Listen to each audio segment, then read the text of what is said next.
লেখিকা অদিতি ঘোষের অঙ্গীকার।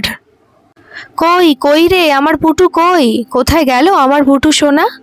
এই বাড়ির কনিষ্ঠ সদস্যটিকে ডাকতে ডাকতে এক ফালি উঠোনটা পেরিয়ে কনকলতার ঘরের সামনে এসে দাঁড়ালো বিনোদ।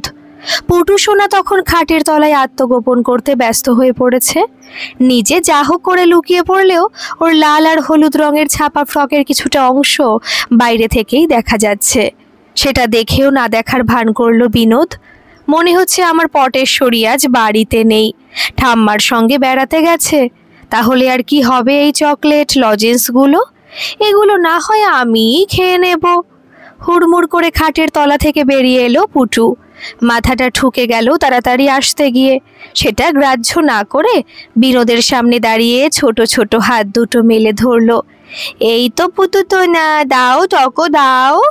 কচি গলায় আধো আধো উচ্চারণে নিজের নামটা যখন বলে পুটু, তখনই এক অদ্ভুত ভালো লাগায় ভরে যায় বিনোদের মনটা। গোলগাল মিষ্টি চেহারার পুটুকে দেখলে কোলে না নিয়ে থাকতে পারে না বিনোদ। রোজকার মতো বুকের মধ্যে পুটুর তুলতুলে শরীরটাকে চেপে ধরে হামি খেলো ওর দুগালে। সঙ্গে সঙ্গে খিলখিল করে হেসে উঠল 2 বছরের পুটু। বিনোদের এই আদরটুকু খুব উপভোগ করে ছোট্ট পুটু। নিজের গাল বাড়িয়ে দিল বিনোদ, আগে হামি তারপর চকলেট। তাড়াতাড়ি বিনোদের দুগালে হামি দিয়ে আবার হাত বাড়ালো পুটু। দাও বিনো। ওকে কোল থেকে নামিয়ে পকেটে হাত ভরে 2টো লজেন্স ও 2টো ছোট চকলেট বার করলো বিনোদ। সেগুলো পুটুর সামনে ধরতেই পুটু 2 হাতে খাবলে তুলে নিল। ওকে কোলের কাছে টেনে নিয়ে প্রতিদিনের মতোই প্রশ্ন শুরু করলো, আচ্ছা আমার পুটু সোনার ভালো নামটা কি? চকলেটের কাগজটা খুলতে খুলতে উত্তর দিল পুটু, পলমা। পরমা কি?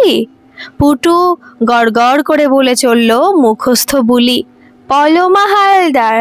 মায়ের নাম থবিতা হালদার, ঠাম্মার নাম কনকলতা হালদার, গাম কামদেবপুর, জেলা বর্ধমান, পশ্চিমবঙ্গ। নিজের নাম ঠিকানা এইভাবে বলতে শিখেছে পুটু। মায়ের নাম বলে, জানে না বাবার নাম। ওটা শেখাতে বারণ করছেন পুটুর ঠাকুমা কনক হালদার। তাছাড়া বাবা নামে সংসারে যে একজন মানুষ থাকে সেটাও জানে না পুটু। না জানাটাই অবশ্য স্বাভাবিক। জন্মের পর থেকে মা আর ঠাকুমাকেই শুধু দেখেছেও। এর বাইরে আরও যাদের রোজ দেখে তারা হলো বিনোদ দত্ত আর বিনোদের মা সরলা দত্ত। বিনোদকেও বিনু বলে ডাকে আর সরলাকে বলে বলো ঠাম্মা। নিজের ঠাকুমাকে শুধু ঠাম্মা বলেই ডাকে পুটু। সরলা বয়সে কনকলতার থেকে 7 মাসের বড়, তাই বড় ঠাম্মা ডাকটা শিখিয়েছিলেন সরলা দত্ত নিজেই। পুটুর অনেক নাম, পটেশ্বরী, পুটু, ফুলটুসি, পরমা, সব নামই বিনোদের দেওয়া। আদর করে যখন যে নামে ডাকে বিনোদ, তাতেই সাড়া দেয় মেয়েটা। বাইরের বারান্দায় চটি 2টো খুলে উঠোনের কলে হাত পা ধুয়ে ভেতরে ঢুকলেন কনকলতা। আধ ভিজে ছাতা আর ব্যাগটা ফ্যানের তলায় বিছিয়ে রাখতে রাখতে বিনোদের দিকে তাকিয়ে হাসলেন, কখন এলি? এই তো একটু আগে। পুটু ছুটে এসে হাতের মুঠো খুলে দেখালো, ঠাম্মা 2টো পাঁচটা চকো। কনকলতা হাত পাততেই একটা লজেন্স তার হাতে দিয়ে দিল পুটু, খাও খাও। নাতনিকে আদর করে লজেন্সটা ওর হাতে ফিরিয়ে দিলেন কনকলতা। বিনোদের দিকে তাকিয়ে বললেন, দেখো কাণ্ডটা, ধন্যী মেয়ে বাবা। একটা মানুষ বাড়িতে এসেছে, তাকে 1 কাপ চা দেওয়া তো দূরের কথা, রান্নাঘর থেকে বেরোতেও কষ্ট হয় মহারানীর। এর জ্ঞান গম্যে কি আর জীবনেও হবে না? কথাটা নিজের বৌমা সবিতার উদ্দেশ্যে বললেন তিনি। বিনোদ অপ্রস্তুত গলায় বলল, না না ঠিক আছে, আমি ফেরার আগেই বাজারে চা খেয়েছি। ওকে জড়িয়ে সবিতার নামে কিছু বললে বিনোদের যে অস্বস্তি হয় সেটা বোঝেন কনক, তবুও ইচ্ছা করেই বলেন মাঝে মাঝে। উনি নিজেও খুব ভালো করেই জানেন বিনোদ এলে কাজ না থাকলেও রান্নাঘরের মধ্যে নিজেকে কেন বন্দি করে রাখে সবিতা। সেই সংকোচটাই কাটানোর চেষ্টা করে চলেছেন কনকলতা। উনি অন্তর থেকে চান বিনোদের সামনে এসে সহজভাবে কথা বলুক সবিতা। দুপক্ষের অপ্রস্তুত ভাব কাটাতে নিজের ঘরের দরজায় দাঁড়িয়েই একটু হেঁকে বললেন, আমাদের জন্য একটু চা বসা সবিতা, নিজের জন্য করিস 1 কাপ, আমি কাপড়টা ছেড়েই আসছি। রান্নাঘরের ভেতর থেকে সবিতা বলল, আমি তোমাকে আসতে দেখে চা বসিয়েছি, তুমি একটু তাড়াতাড়ি করো, না হলে চা ঠান্ডা হয়ে যাবে। কনকলতা তাড়াতাড়ি কাপড় পাল্টাতে ছোট ঘরে ঢুকে গেলেন। ছোট ঘরটা এ বাড়ির স্টোর রুমের মতো। এখানেই আছে কাপড় রাখার আলনা ও কিছু অতিরিক্ত জিনিসপত্র। কনকলতা হালদার ঘর থেকে বেরিয়ে গেছেন। পুটু লজেন্স চুষতে চুষতে নিজের মনে খেলছে প্লাস্টিকের হাতি ঘোড়া নিয়ে।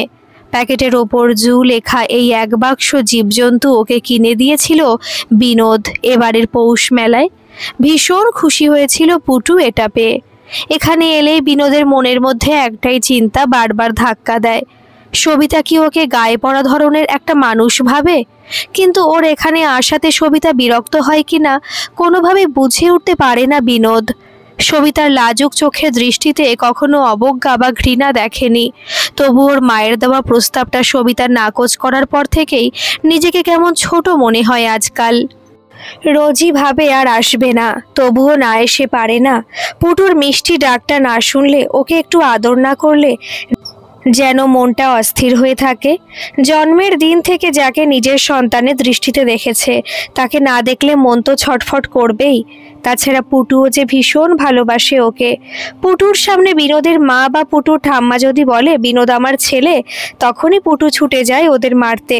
তারপর এসে জড়িয়ে ধরে বিনোদকে, আধো আধো গলায় রীতিমতো ঝগড়া করে, বারবার বলে বিনো আমার ছেলে। এই ভালোবাসার থেকে নিজেকে সরিয়ে রাখা যে বড়ই কঠিন।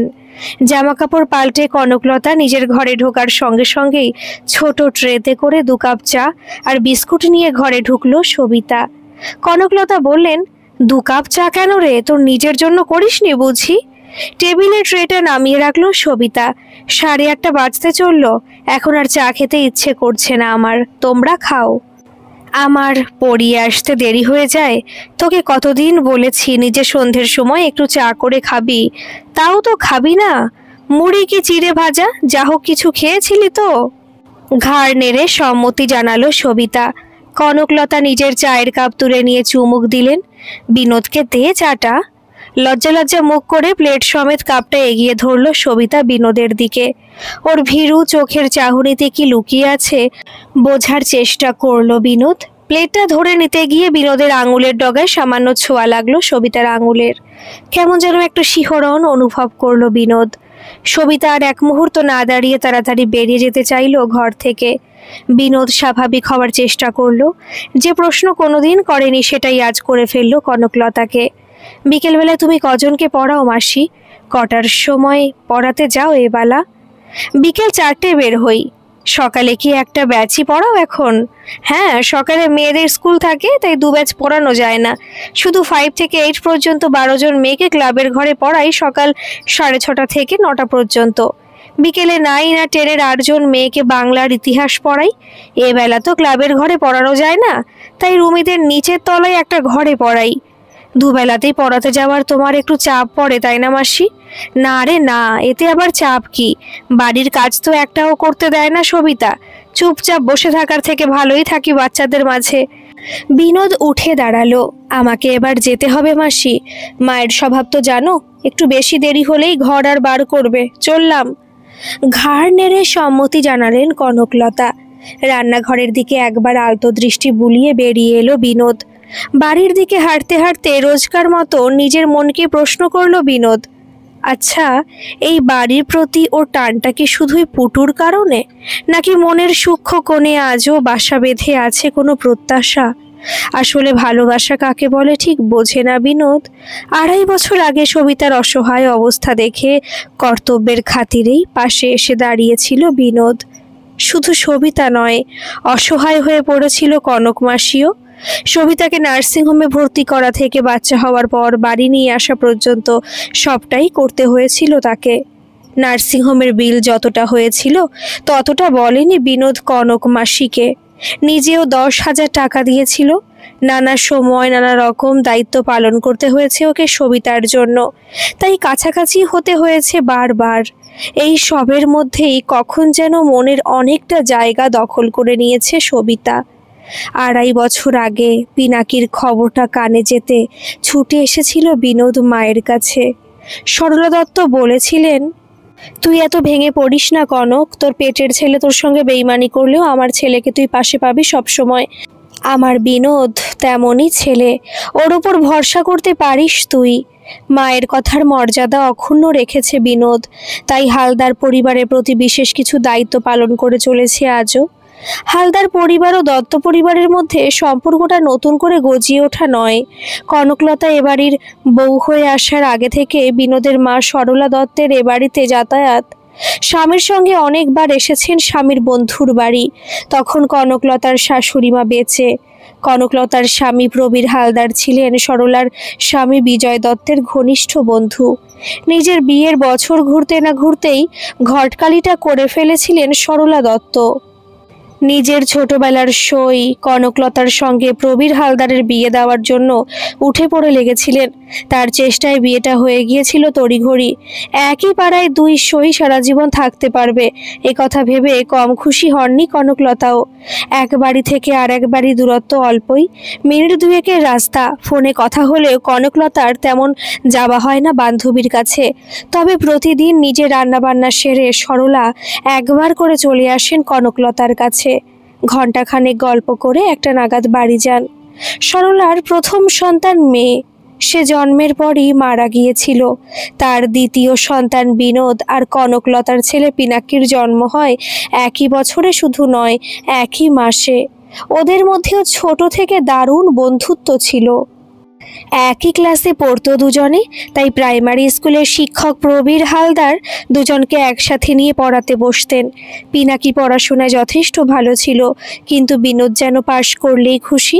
দুই ভাইয়ের মতো দিনের বেশিরভাগ সময় ওরা কাটিয়ে দিত একসঙ্গে। কনকলতার কাছে নানা আবদার করতো দুজনেই। ওদের খুনসুটি দেখতে দেখতে বেশ কেটে যেত সময়। এরই মধ্যে হঠাৎ করেই কনকলতার জীবনে নেমে এলো চরম বিপর্যয়। পিনাকির বয়স যখন মাত্র 8, তখন সাইকেল চালিয়ে স্কুল যাওয়ার পথে একটা কয়লা বোঝাই ট্রাকের সঙ্গে অ্যাক্সিডেন্ট হয়ে মারা যান প্রবীর হালদার। তখন তার বয়স মাত্র 38। ছেলের অকাল মৃত্যুতে মানসিক ভারসাম্য হারিয়ে ফেলেন প্রবীর হালদারের মা। বাবার রক্তাক্ত দেহ দেখার পর থেকে পিনাকিও হয়ে যায় আতঙ্কগ্রস্ত। সংসারের এই বেহাল অবস্থায় উচ্চ মাধ্যমিক পাশ কনকলতার পক্ষে স্কুলের চাকরিটা করা সম্ভব হয় না। 12-13 বছরের চাকুরি জীবনে তেমন উল্লেখযোগ্য সঞ্চয় করে উঠতে পারেননি প্রবীর হালদার। তখন প্রাইমারির শিক্ষকদের বেতনও কম ছিল, তারই মাঝে বাড়িটা করেছিলেন। অনেকটা ধার দেনা হয়েছিল জায়গা কিনে বাড়িটা করতে। পেনশনের স্বল্প টাকায় শাশুড়িয়া ছেলেকে নিয়ে কোনো রকমে দিন চালাতেন কনকলতা। বিজয় দত্তের একটা টেলারিং শপ ছিল, তা থেকে তার নিজের সংসারটা চলে যেত। তাই আর্থিকভাবে কেউ কাউকে তেমন সাহায্য করতে না পারলেও দুজনেই সবসময় পাশে থেকেছেন দুজনের। ভীষণ হিসেব করে খরচ করতেন কনকলতা। তার প্রধান লক্ষ্য ছিল ছেলেকে প্রতিষ্ঠিত করা। ছেলের পড়াশোনার ব্যাপারে কোনো ত্রুটি রাখেননি তিনি। সংসারের সমস্ত কাজ সামলে দুবেলা ছেলেকে নিয়ে পড়াতে বসতেন। কনকলতার আদেশ অমান্য করতে না পেরে বিনোদও দুবেলাতেই আসতো পড়তে। পড়াশোনায় তেমন মন ছিল না বিনোদের। তখন থেকেই বলতো, আমি ব্যবসা করব, বাবার মতো নয়, অনেক বড় ব্যবসা। কনকলতা শুনে বকাবকি করতেন, বলতেন, আগে গ্রাজুয়েট হবি, তারপর ব্যবসা করার কথা ভাববি। ব্যবসা করতে গেলেও বিদ্যে বুদ্ধি লাগে, তা না হলে ঠিকঠাক ব্যবসা করা যায় না, বুঝেছিস? বাধ্য ছেলের মতো ঘাড় নেড়ে সম্মতি জানাতো বিনোদ। কনকলতা খুশি হতেন, আদর করে মাথায় হাত বুলিয়ে দিতেন বিনোদের। সন্তান বিয়োগের শোক সহ্য করতে পারেননি প্রবীর হালদারের মা। কনকলতা দেখছিলেন একটু একটু করে শরীর ভেঙে যাচ্ছিল শাশুড়ি মায়ের, কিন্তু কিছুই করার ছিল না তার। 5 বছর ধরে হার্টের অসুখে ভুগছিলেন।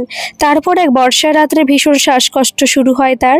খবর পেয়ে স্বামীকে নিয়ে ছুটে আসেন সরলা। বিজয় দত্ত তৎক্ষণাৎ হাসপাতালে নিয়ে যান তাকে, কিন্তু সেই রাত্রি মারা যান তিনি। আত্মীয় স্বজন তেমন কেউ ছিল না কনকলতার। যা কিছু করার সবটাই করেছিলেন বিজয় দত্ত ও সরলা। কনকলতার তখন সম্বল বলতে শুধু ছেলে পিনাকি। ও তো তখন পড়ার বাইরে আর কিছুই বুঝতো না, কোনো সামান্য কাজও করতে পারতো না। কিন্তু ছোট থেকে বিনোদ ছিল করিতকর্মা, নানা কাজে সাহায্য করত ওর কনক মাসিকে। ছটফটে স্বভাবের বিনোদের মনটা ছিল খুব নরম। কনকলতা খুব ভালোবাসতেন ওকে। পিনাকি আর বিনোদকে আলাদা চোখে দেখতেন না কখনো তিনি। শাশুড়ি মায়ের পারলৌকিক কাজ মিটে যেতে পিনাকি ও বিনোদের পড়াশোনার দিকে বেশি করে নজর দিলেন কনকলতা। পিনাকি 8 থেকে 9-এ উঠল ফার্স্ট হয়ে, বিনোদও পাশ করলো ভালোভাবেই। কিন্তু তখন আর ছেলের পড়াশোনার ব্যাপারে শুধু নিজের ওপর ভরসা রাখতে পারলেন না কনকলতা। দুজন প্রাইভেট টিউটর নিয়োগ করলেন পিনাকির জন্য। পিনাকি সকালে ও সন্ধে পড়তে চলে যেত। বিনোদের জন্য একই পরামর্শ দিলেন কনকলতা, কিন্তু বিনোদ নিজের ইচ্ছায় ভর্তি হলো একটা টিউটোরিয়াল সেন্টারে। অবশ্য রাত্রে ঘণ্টাখানেক সময় ওদের বাংলা আর ইতিহাসটা পড়াতেন কনকলতা। মাধ্যমিক উচ্চ মাধ্যমিক দুটো পরীক্ষাতেই স্টার মার্কস পেল পিনাকি। যাদবপুর থেকে বিটেক পড়ার ইচ্ছা ছিল ওর, কিন্তু হস্টেলে রেখে পড়ানোর সামর্থ্য ছিল না কনকলতার। বাধ্য হয়ে পলিটেকনিক কলেজে ভর্তি হলো পিনাকি। এই কারণে মায়ের ওপর যথেষ্ট ক্ষোভ ছিল পিনাকির। মায়ের সঙ্গে প্রায়ই এই নিয়ে কথা কাটাকাটি হতো ওর। পিনাকির ধারণা ছিল বাবা অনেক টাকা রেখে গেছেন, তবুও মা তার জন্য টাকা খরচ না করে সঞ্চয় করছে। ছেলের মনোভাব বুঝতে পেরে মনে মনে আহত হতেন কনকলতা, আড়ালে চোখের জল ফেলতেন। সরলাই একমাত্র জানতেন কনকলতার এই মনোকষ্টের কথা। মাধ্যমিক ও উচ্চ মাধ্যমিক দুটো পরীক্ষাতেই ফার্স্ট ডিভিশনে পাশ করেছিল বিনোদ। ইংলিশে ভালো নাম্বার থাকায় ইংলিশ অনার্স নিয়ে পড়তে বলেছিলেন কনকলতা। বিনোদ সেদিন বলেছিল, এবার আর তোমার কথা রাখতে পারলাম না মাসি, বাবার দোকান চলছে না আগের মতো, আমি টেলারিং কোর্সটা করে দোকানটা ঠিকঠাকভাবে চালাতে চাই। কনকলতা আশীর্বাদ করে বলেছিলেন, তাই কর বাবা। এখন একটা কথা ভীষণভাবে উপলব্ধি করি, ভালো রেজাল্ট করে প্রতিষ্ঠিত হওয়ার থেকে ভালো মানুষ হওয়া বড় জরুরি। তুই যে আমার আরেক ছেলে, তাই তোর ভালোটাই আমার কাম্য, সেটা যেভাবেই হোক না কেন। তবে তুই যেমন আছিস তেমনই থাকিস, এভাবেই আমি সারা জীবন দেখতে চাই তোকে। সেদিন আবেগে কনকলতাকে জড়িয়ে ধরেছিল বিনোদ। মা বাবাকে নিয়ে এখন খুব ভালো আছে বিনোদ। একতলা বাড়িটা রিপেয়ারিং করে নিয়ে দোতলা করেছে 4 বছর আগেই। নতুন নতুন ফার্নিচার কিনে সাজিয়েছে বাড়িটাকে। বাইক কিনেছে দোকানে যাতায়াতের জন্য। সবই সম্ভব হয়েছে বাবার দোকানটা ছিল বলে। বিজয় দত্তের টেলারিংয়ের দোকান তেমন না চললেও দোকানের এরিয়াটা ছিল অনেক বড়। অল্প টাকায় জায়গাটা কিনে রেখেছিলেন বিজয় দত্তের বাবা। সেখানেই দোকান করেছিলেন বিজয় মাধ্যমিক পাশ করে। বাবার সেই দোকানটাকেই নতুন করে সাজিয়ে ফেলেছে বিনোদ। 5 জন টেলার কাজ করে এখন ওর দোকানে। 3 জন মহিলা 2 জন পুরুষ। স্পেশাল কাটিংগুলো অবশ্য নিজে করে। দেখতে দেখতে 12টা বছর কোথা দিয়ে পেরিয়ে গেছে। এই 12 বছরে এসকে লেডিস টেলারিংয়ের সুনামও ছড়িয়ে পড়েছে। সরলার এস আর কনকলতার কে দিয়ে নামকরণ করেছিল বিনোদর নতুন টেলারিং শপের। সকাল 9টা থেকে দুপুর 1টা ও বিকেল 4টে থেকে রাত 8টা পর্যন্ত খোলা থাকে ওর দোকান। বিবাহিত 2 জন ও অবিবাহিত 1 জন মহিলার অসুবিধার কথা মাথায় রেখে 8টার পর দোকান বন্ধ করে দেয় বিনোদ। অনেক সময় কাজ বেশি থাকলে ওরা বাড়িতেও নিয়ে যায়। দোকান বন্ধ করে আসার সময় একবার পুটুর সঙ্গে দেখা না করে গেলে মনটা খুঁত খুঁত করে বিনোদের, তাই আসতেই হয় রোজ একবার। নিজের ঘর অন্ধকার করে বিছানায় শরীরটা এলিয়ে দিলেন কনকলতা। পাশের ঘরে পুটুকে ঘুম পাড়ানোর চেষ্টা করছে সবিতা। একা চুপচাপ শুয়ে থাকলেই পুরনো কথাগুলো এসে ভিড় করে মাথার মধ্যে। জীবনে বারবার কম আঘাত পাননি নিজের ছেলের কাছ থেকে। ইলেকট্রিক্যাল ইঞ্জিনিয়ারিংয়ে ডিপ্লোমা করেছিল পিনাকি। রেজাল্ট খুব ভালো হয়েছিল ওখানেও। ক্যাম্পাসিংয়ে সরকারি চাকরি পেয়ে গিয়েছিল। পোস্টিং হয়েছিল মাইথনে। বর্ধমানে নিজেদের বাড়ি থেকে ডেলি প্যাসেঞ্জারি করা সম্ভব ছিল না, তাই থাকতো ওখানেই। প্রত্যেক শনিবার রাত্রে বাড়ি আসতো। প্রথম মাসের মাইনে পেয়ে মায়ের হাতে 1000 টাকা দেওয়ার সময় পিনাকি বলেছিল, বাবা রেখে যাওয়া টাকার পেনশন থেকে তোমার সংসার তো খুব ভালোভাবেই চলে যাবে, আমার টাকা আর লাগবে না নিশ্চয়ই। কনকলতা বুঝেছিলেন পিনাকির ভুল ধারণাকে পাল্টাতে পারবেন না তিনি।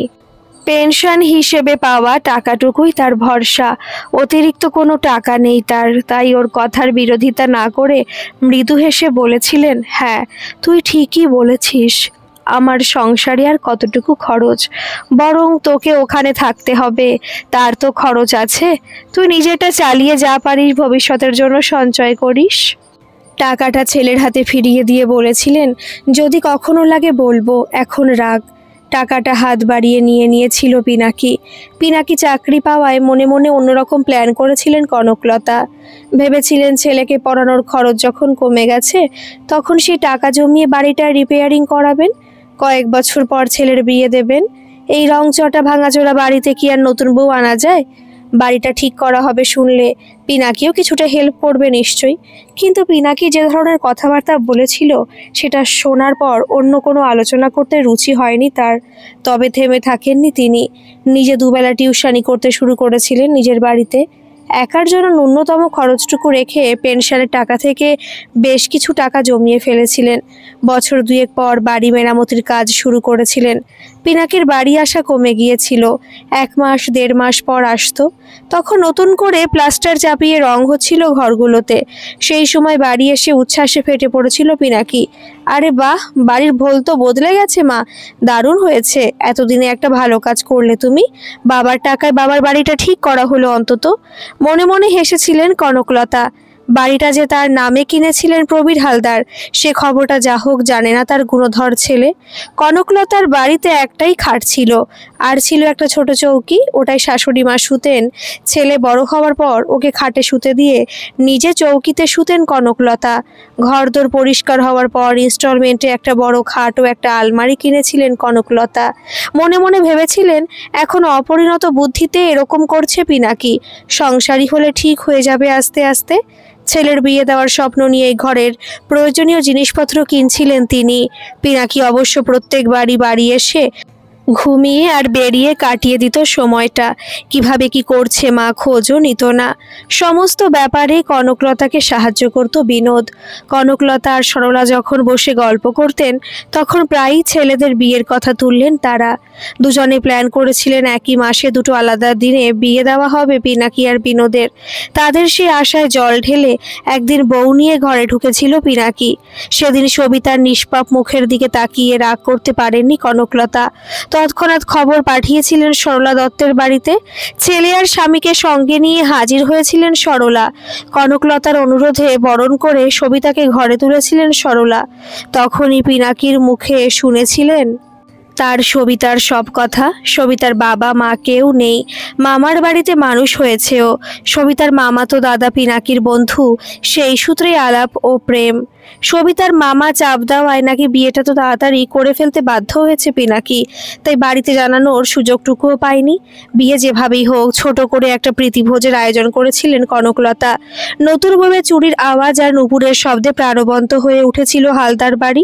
কনকলতা অল্প সময়ের মধ্যে ভালোবেসে ফেলেছিলেন পিতৃমাতৃহীন মেয়েটাকে।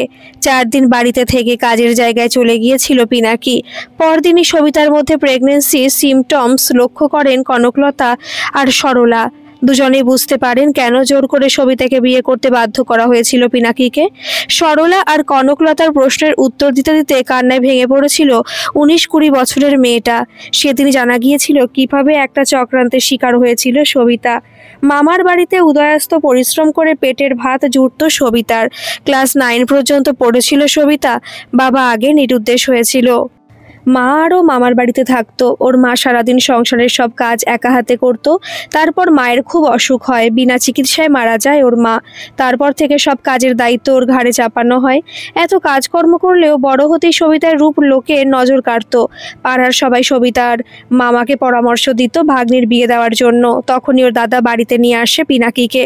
তারপর থেকে প্রায়ই আসতো পিনাকি রাতের দিকে। পিনাকিকে যে ঘরে থাকতে দিত সেই ঘরে ইচ্ছা করে পাঠাতো সবিতাকে মামি। পিনাকিও সে সুযোগটা লুফিয়ে নিয়েছিল, তা বলার অপেক্ষা রাখে না। সবিতার কাছে আরও জানা গিয়েছিল ওদের সেভাবে বিয়ে হয়নি। মামা আর দাদা জোর করায় ঠাকুরের সামনে দাঁড়িয়ে সিঁদুর পরিয়ে দিয়েছিল ওকে পিনাকি। সবিতা যে 3 মাস প্রেগনেন্ট সে কথা সেই দিনই ছেলেকে ফোনে জানিয়েছিলেন কনকলতা। পিনাকি একটা গল্প ফেঁদেছিল, বলেছিল ওর ঘাড়ে মেয়েটাকে চাপিয়েছিল ওর মামা আর দাদা জোর করে। ওদের বিয়েও হয়নি, ও সিঁদুরও পরায়নি সবিতাকে। আর ওর প্রেগনেন্সির জন্য পিনাকি দায়ী নয়, এটা অন্য কারো কাজ। বদনামের ভয়ে আর নিজে চাকরি যাওয়ার ভয়ে ও মেনে নিতে বাধ্য হয়েছিল। এই সব যুক্তি দেখিয়ে সবিতাকে বাড়ি থেকে তাড়িয়ে দিতে পরামর্শ দিয়েছিল পিনাকি।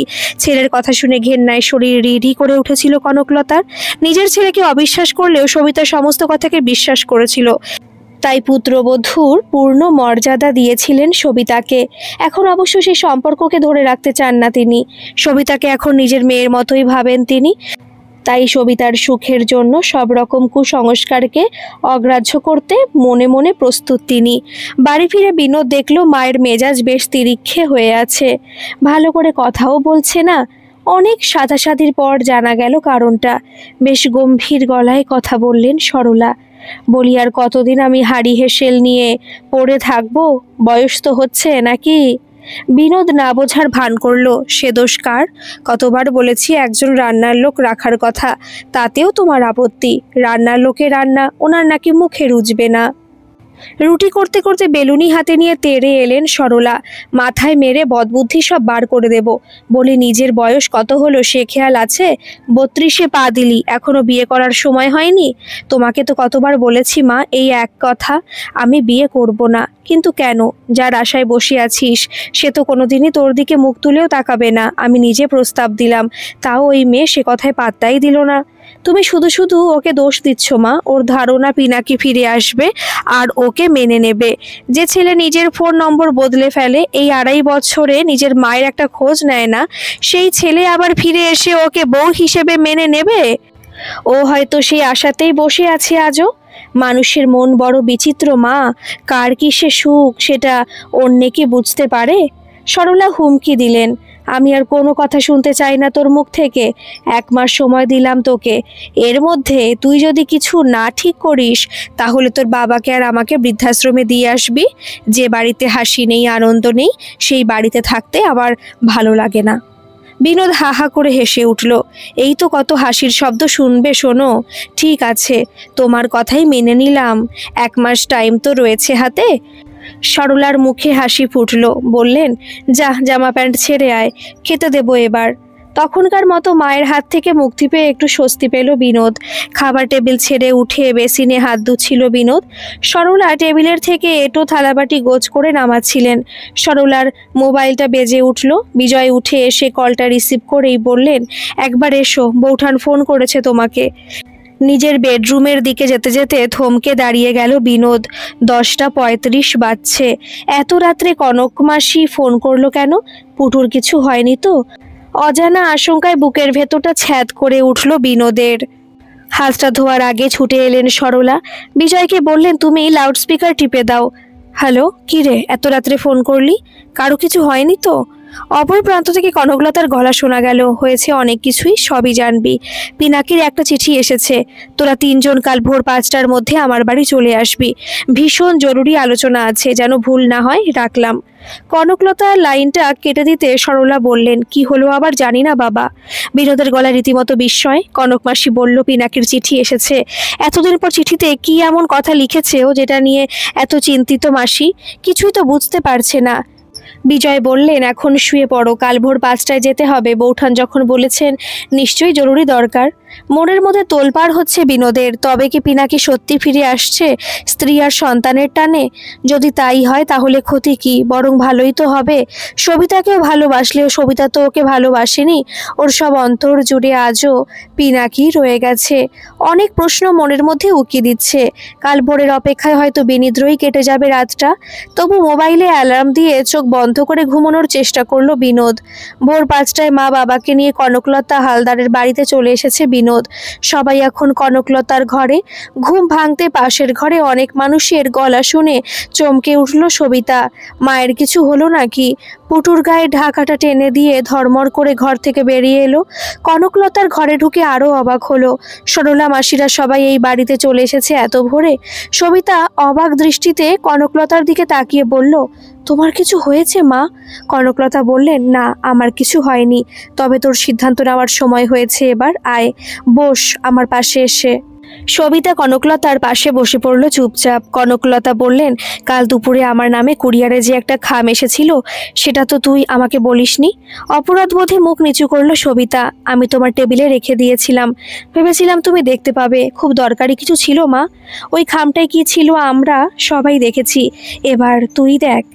টেবিলের ওপর ছড়িয়ে থাকা খান 7-8 ফটো তুলে নিয়ে হাতে রেখে দিলেন কনকলতা। চিঠিটা এগিয়ে দিলেন, আগে এটা পড়, তারপর না হয় ফটোগুলো দেখবি। সবাই ভেবেছিল চিঠিটা পড়ে ভেঙে পড়বে সবিতা, কিন্তু সেরকম কিছুই হলো না। হাত বাড়িয়ে ফটোগুলো চেয়ে নিল কনকলতার কাছে। ফটোগুলো পিনাকির বিয়ের ফটো, রেজিস্ট্রি ম্যারেজের সময়ের ও রিসেপশনের কিছু ছবি। চিঠিতে পিনাকি লিখেছে, মা আমি এখন উড়িষ্যায় পোস্টেড। আমার স্ত্রী বিদিশা আমার সহকর্মী। বিয়ের পর শ্বশুরবাড়ি দেখার জন্য ও অস্থির হয়ে উঠেছে, তাই আমরা যাচ্ছি। 12 তারিখে পৌঁছাবো আমরা। নিজের বাড়িতে যাব, তাতে বলার কিছু নেই, তবুও জানালাম। পিনাকি। কুরিয়ারে চিঠিটা আসার জন্য মোবাইল নাম্বারটা পাওয়া গেল ওর। সকলের সামনে লাউডস্পিকার অন করে ফোনটা করলেন কনকলতা। ও প্রান্ত থেকে পিনাকির গলা শোনা গেল। হ্যালো, কে বলছেন? আমি কনকলতা হালদার বলছি, বিনোদের ফোন থেকে। ওর মোবাইল নাম্বারটাও এখন পাল্টে গেছে, তবে তোর মতো নিজেকে পাল্টাতে পারেনি ও। শোন, তোর চিঠিটা কাল পেয়েছি। ও পেয়েছো? ফটোগুলো দেখেছো? আমরা যাচ্ছি তো, কাল ট্রেনে চাপবো। হ্যাঁ, সেই জন্যই ফোনটা করলাম। প্রথমে জানাই, এই বাড়িটা তোর বাবা আমার নামে কিনেছিলেন, তবে সেটা এখন আমার নেই। আমি সবিতার নামে দানপত্র করে দিয়েছি। এখন বাড়িটা ওর। সবিতাকে? ওকে তুমি বাড়ি থেকে তাড়িয়ে দাওনি? আমি তোমাকে বলেছিলাম আমার সঙ্গে ওর বিয়ে হয়নি, ওই বাচ্চাও আমার নয়। আমি ফ্রডের পাল্লায় পড়েছিলাম, তুমি আমার কথা বিশ্বাস করোনি? এত কথা বলার মতো সময় আমার হাতে নেই। যেটা বলছি সেটা শোন। এখানে আসার চেষ্টা করিস না, আমি নিজে তোকে অ্যারেস্ট করাবো। বিজ্ঞান এখন অনেক উন্নত, ডিএনএ টেস্ট করলে প্রমাণ হবে বাচ্চার বাবাকে। তারপর তোর হাজতবাস হবে, চাকরিটা যাবে। এই সব রিস্ক নিয়ে যদি আসতে মনে হয়, আসিস সবিতার বাড়িতে। পিনাকি গর্জে উঠল, আমি বিশ্বাস করি না বাড়িটা তোমার নামে ছিল। জানি তো করবি না। তোর হোয়াটসঅ্যাপটা দেখ। বিনোদ ওখানে বাড়ির রেকর্ডের ফটো তুলে পাঠিয়ে দিচ্ছে। মা তুমি এটা করতে পারলে? নিজের ছেলের থেকে তোমার কাছে ওই মেয়েটা আপন হলো। আমার কাজের কৈফিয়ত আমি তোকে দেব না, আর কোনোদিন তোর মুখ থেকে মা ডাক শুনতে চাই না আমি। তোর মতো জানোয়ারের মুখ দর্শন করার প্রবৃত্তিও আমার নেই। ফোনটা রেখে কান্নায় ভেঙে পড়লেন কনকলতা। সবিতা বলল, তুমি কেন এটা করলে মা? দেখছো তো কত কষ্ট হচ্ছে তোমার। নিজেকে সামলে নিয়ে কনকলতা বললেন, আমার কোনো কষ্ট হয়নি, তাছাড়া আমার কথা পরে ভাবলেও চলবে। এখন তোর কি ইচ্ছা বল? সরলার প্রস্তাব তুই নাকচ করেছিলি যার কথা ভেবে, দেখলি তো তার স্বরূপ। এরপরও নিশ্চয়ই তার জন্য তোর কোনো ভালোবাসা নেই আর। নিজের সব সংকোচ কাটিয়ে মুখ তুলে এই প্রথম সরাসরি বিনোদের দিকে তাকালো সবিতা। তোমরা আমাকে ভুল ভেবে এসেছো এতদিন। আমি সরলা মাসির প্রস্তাবে রাজি হইনি অন্য কারণে। যার পরিচয় নিয়ে বাড়িতে এসেছিলাম আমি, তাকে কোনোদিনই ভালোবাসতে পারিনি। সে ফিরে এলেও আমাকে যে মেনে নেবে না এ কথা জানতাম, কিন্তু যিনি আমাকে বিয়ে করতে চেয়েছেন তাকে বিয়ে করার স্পর্ধা আমার হয়নি। একজন দেবতার মতন মানুষের স্ত্রী হবে আমার মতো একটা খারাপ মেয়ে? এটা কি করে হয়? সরলা উঠে এসে জড়িয়ে ধরল সবিতাকে। কে বলেছে তুই খারাপ? আমরা কখনো এমন কথা ভাবিনি। তুই খুব ভালো, আর সেই জন্যই তো আমার ছেলে তোকে ভালোবেসে বসে আছে। কনকলতা বললেন, আর কোনো কথা নয়, আপনি পুরোহিত ডাকার ব্যবস্থা করুন বিজয়দা। বিয়ের একটা দিন দেখতে হবে তো, আর আমার একটা বড় দায়িত্ব রয়েছে তার আগে। আমার মেয়ের মাথা থেকে ওই মিথ্যে সিঁদুরের চিহ্নটা ধুয়ে মুছে সাফ করে দেব আজই। সমস্ত দ্বিধা মন থেকে সরিয়ে ফেলতে আজ সক্ষম হয়েছে সবিতা। ওর সবচেয়ে বড় শক্তি ওর মা কনকলতা। এছাড়া আর যাদের প্রতি শ্রদ্ধায় মাথা নত হয়ে এলো তারা হলেন সরলা দত্ত ও বিজয় দত্ত। একজন দেবতুল্য মানুষকে জীবনসঙ্গী হিসেবে পেতে চলেছে সবিতা তাদেরই আনুকূল্যে। নিজেকে আর অভাগী মনে হচ্ছে না সবিতার। লজ্জা লজ্জা মুখে বিনোদের দিকে তাকিয়ে মিষ্টি করে হাসলো সবিতা। পূর্ণ দৃষ্টি মেলে সবিতার চোখে চোখ রাখলো বিনোদ। চোখের ভাষা দিয়েই একে অপরের কাছে অঙ্গীকারবদ্ধ হতে চাইল ওরা। দৃষ্টির বিনিময়ে দুজনেই যেন দুজনকে বলতে চাইছে একই কথা, ভরসা রেখো, ঠকবে না। গল্পটা কেমন লাগলো অবশ্যই কমেন্ট করে জানাবেন, আর ভালো লাগলে একটা সাবস্ক্রাইব করে আমার পাশে থাকবেন। ধন্যবাদ।